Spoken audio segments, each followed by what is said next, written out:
होती है, लेकिन बेटी पैदा होने के कारण विनोद का मन दुखी हो जाता है। इसलिए वो मधु को बिना बताए बच्ची को पानी में बहा देता है।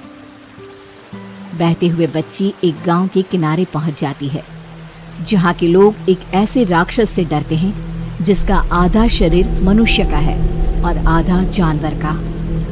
वहां रैमिता नाम की एक औरत उस बच्ची को देख लेती है और पानी से उठा लेती है।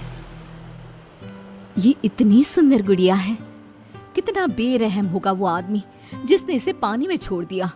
लगता है भगवान ने इसे मेरे लिए ही भेजा है। रैमिता बच्ची को अपने घर ले आती है और अपने पति नवीन को सब कुछ बता देती है। नवीन कहता है, आज से हम बेटी के भी माँ बाप हो गए हैं, अब इस घर में भी चहल पहल हो जाएगी।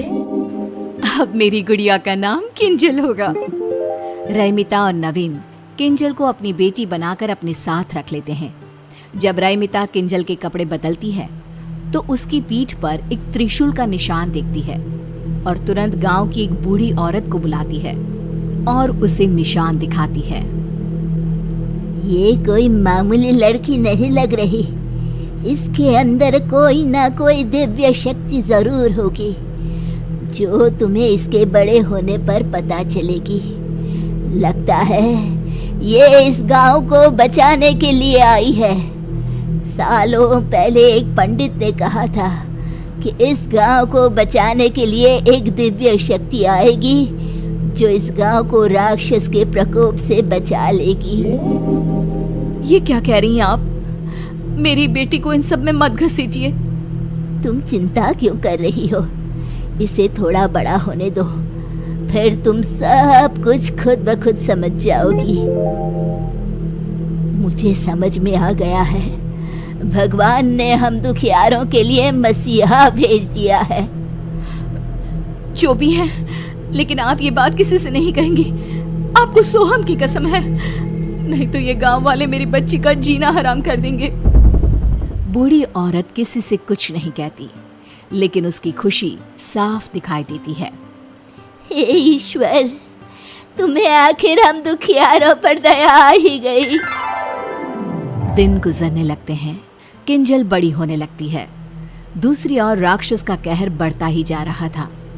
राक्षस रात के अंधेरे में लोगों को उठाकर ले जाता है और दिन को वो लोग मरे हुए पाए जाते हैं। एक दिन बुढ़िया रात को सोहम के पास जाकर कहती है, बेटा, इस गांव को हमें छोड़ देना चाहिए। वो राक्षस अगर तुम्हें ले जाएगा तो मेरा क्या होगा? मुझ बुढ़िया का तू एक ही तो सहारा है। दादी माँ, देख लेना, मुझे कुछ नहीं होगा। आपका पोता किसी राक्षस से कम नहीं है। पगले ऐसे नहीं बोलते। सोहम सो जाता है और बुढ़िया देखती है कि सोहम के शरीर में कुछ बदलाव आ रहे हैं। उसके हाथों के नाखून किसी दानों की तरह हो रहे हैं और उसके चेहरे पर बाल आ रहे हैं। ये सब देखकर बुढ़िया डर जाती है और सोहम को उठा लेती है। उठते ही सोहम पहले जैसा ही होने लगता है। बुढ़िया सोहम को सब कुछ बता देती है। दादी, ये सब आपका वहम है। आपने उस राक्षस के बारे में इतना सोच लिया कि आपको हर जगह वही दिख रहा है। बुढ़िया को भी लगता है कि ये सब उसकी सोच और डर के कारण है।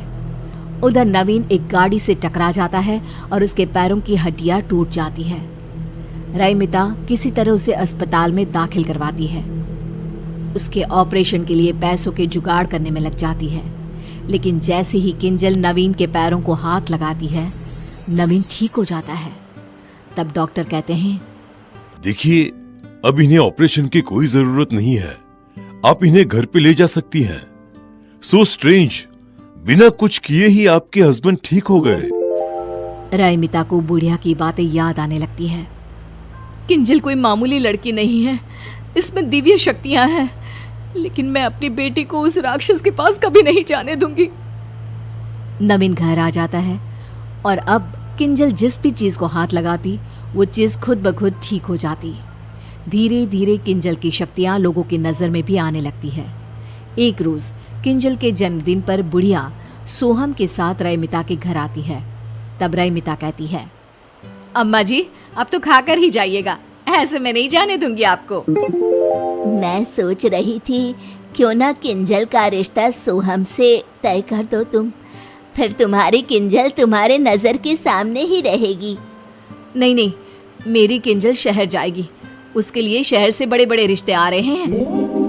बुढ़िया मन ही मन दुखी हो जाती है क्योंकि वो किंजल को अपनी बहू की तरह देख रही थी। खाने में रात होने के कारण रईमिता सोहम और बुढ़िया को अपने घर पर ही रोक लेती है। सोहम और बुढ़िया रईमिता के घर पर ही रुक जाते हैं। आधी रात को जब रईमिता पानी पीने के लिए उठती है तो वो देखती है कि किंजल कमरे में नहीं है।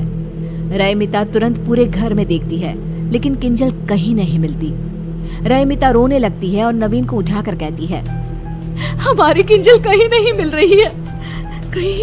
कहीं उसे वो राक्षस उठाकर ले तो नहीं गया होगा। मैं मर जाऊंगी, मेरी किंजल को कुछ भी हुआ तो। बुरा क्यों सोचती हो? इतने में बुढ़िया आकर कहती है, मेरा सोहम भी नहीं मिल रहा। लगता है दोनों बच्चे उस राक्षस के हत्थे चढ़ गए हैं।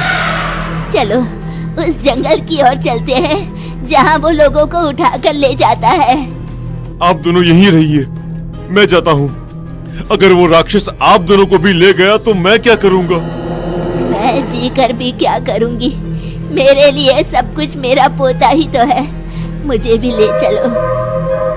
तीनों जंगल की ओर जाते हैं लेकिन रास्ते में किंजल और सोहम कहीं दिखाई नहीं देते। बुढ़िया सोहम सोहम चिल्लाती जंगल में चली जाती है और देखती है कि किंजल भाग रही है और राक्षस उसके पीछे है।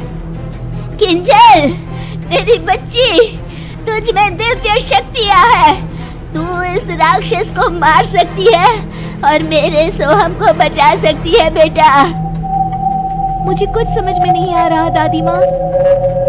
नवीन और रईमिता भी किंजल की आवाज सुनकर जंगल में घुस जाते हैं। रईमिता किंजल के पास चली जाती है और राक्षस गुर्राते हुए तेजी से किंजल की ओर बढ़ने लगता है। मेरी बेटी को छोड़ दे, चाहे मेरी जान ले ले। राक्षस रईमिता को मारने आता है और किंजल अपनी माँ को बचाने के लिए चाकू राक्षस को मार देती है। राक्षस गुर्राने लगता है और जमीन पर गिर जाता है। अब मेरा सोहम भी मिल जाए बस। मैं कहती थी ना रईमिता, किंजल में दिव्य शक्ति है जो इस राक्षस को मार सकती है। राक्षस का शैतानी रूप गायब हो जाता है और वो अपने असली रूप में, जो कि सोहम का है, उसमें आ जाता है। सोहम, इन सब के पीछे तुम थे? नहीं, ये सोहम नहीं है। सोहम को राक्षस ने अपने वश में कर लिया था। हर 21 साल में वो अपना शरीर बदलता है। इस बार वो सोहम को चुनने वाला था। किंजल, तुम ना होती तो मैं बुढ़िया अपना आखिरी सहारा भी खो देती। गांव राक्षस के कहर से मुक्त हो जाता है और किंजल की शादी सोहम से हो जाती है।